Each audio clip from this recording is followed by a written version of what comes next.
You finally get the perfect Midjourney image. You animate it, and suddenly it's got two tails. Where did that come from? You try to make the next 5 seconds, and your character looks different. The background's different, the action random. Midjourney isn't designed for storytelling. It doesn't care about your continuity, about shots or characters staying consistent. But what if you could take control? Control the character, the location, the way the scene starts and how it ends. That's what this video is about. Here's the full scene, and then I'll show you exactly how I made it, step by step.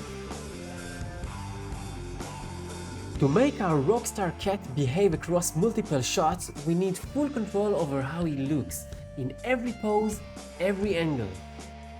That means we need to create the character in multiple positions on a flat white background, so we can cut him out cleanly and place him anywhere we want later on. If you want the exact prompts I used, I've added them in the first comment below the video. You can copy them and tweak as you go. From the 4 results, I picked this one, then upscaled it. Now, to create additional poses, we animate him. Not to make a final scene, just to mine good frames from the motion. I've used this prompt for a smooth 360 orbit, so I get him from all angles.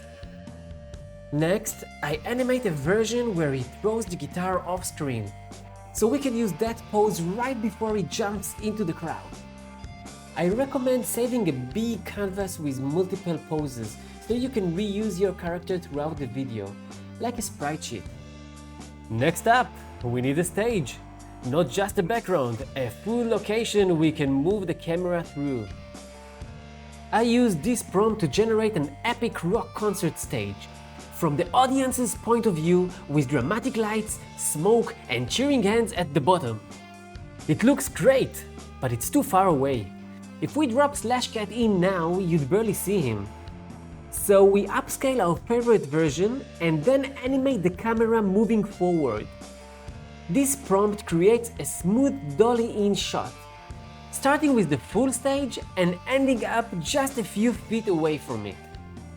We save the final frame, and that becomes our close-up stage shot, ready for /cat to make his entrance.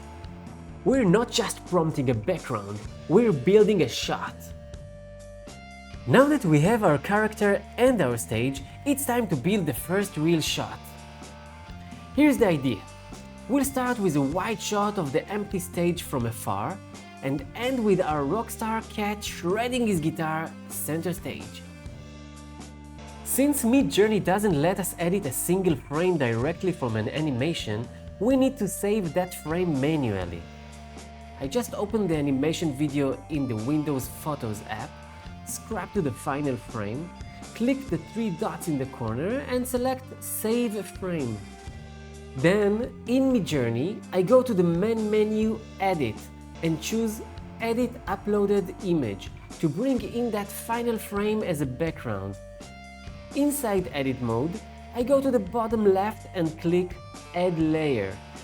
Then choose Upload Image and select my transparent cutout of the cat. Make sure the image has a clear background. I used GIMP to export it as PNG, but any background remover will work. Once it's added, make sure the cat layer is selected. Then use the Move Resize tool to place him right where you want him on stage. When it looks good, hit Upscale to Gallery in the bottom right.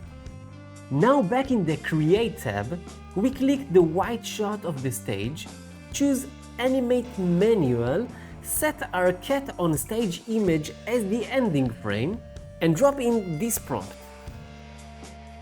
As the camera moves forward, the rockstar cat appears center stage, ripping into a fierce solo.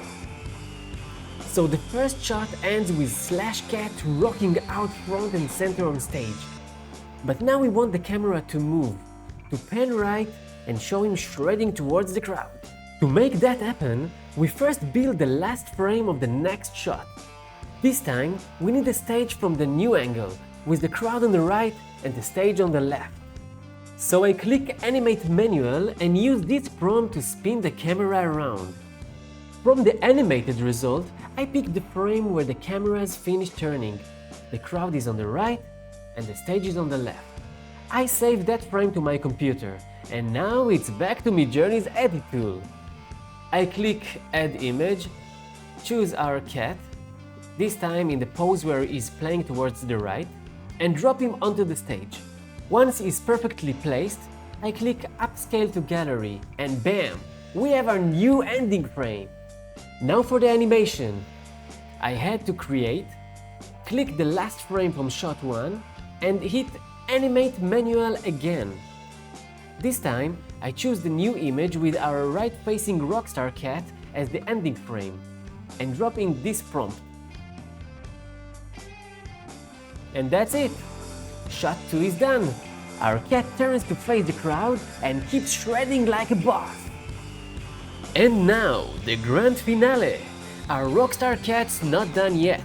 We want our cat to throw his guitar into the crowd and end up facing the audience from the center of the stage. Let's build the final frame of that shot. I grab a front stage background, drop it into Midjourney's edit tool, then add our front-facing cat, no guitar, from the sprite sheet. Once he's placed on stage, I hit Upscale to Gallery to save the frame. Now I animate from our last frame, the cat playing to the right, into this new one. Paste the prompt, and bam! Sent. Then the final jump. We animate that last frame again, but this time no ending frame, just a wild prompt and a leap of faith. Let's see what Midjourney gives us.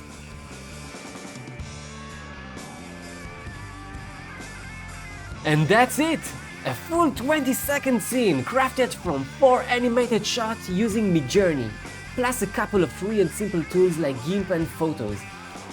From Calm Cat to Rock God. Like this video? Don't just sit there. Smash that like button, subscribe so you don't miss the next madness, and hey, drop a comment with your favorite shot. Curious what else we're cooking with AI? From epic worlds to weird experiments, there is a lot waiting for you here, so go explore the channel, you might just find your next obsession.